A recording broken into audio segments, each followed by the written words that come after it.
According to a Chinese website that tracks North Korean state media, they've just released a global happiness index ranking 203 countries.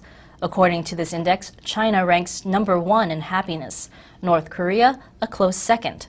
Rounding out the top 5, Cuba, Venezuela, and Iran. But bad news for our viewers here in the U.S., or as the index calls it, the American Empire. We rank dead last. The list has become wildly popular on the Chinese internet. It's unclear what criteria were used to rank the countries. And they were once used to transport cargo, but now some shipping containers in Beijing are being converted to convey something more important, and to some of Beijing's least fortunate children.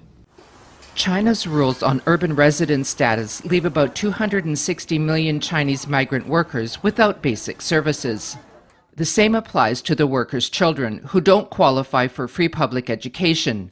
So migrant workers have to pay for private schools, which often provide substandard education, even though they're expensive. So one nonprofit group, Compassion for Migrant Children, has taken action to help these kids.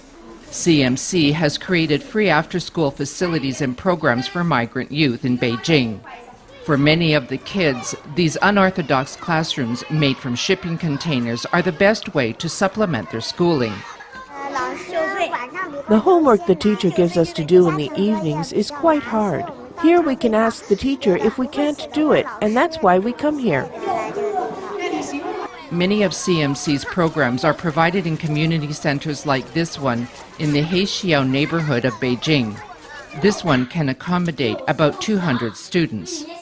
The shipping container approach is in part a response to the demolition of one of the group's other locations to make way for a shopping center.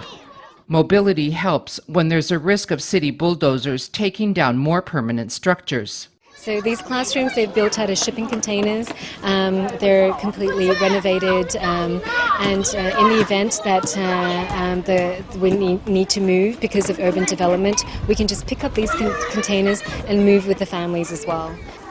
The project also fills the gap for students who would otherwise spend their evenings home alone while their parents work.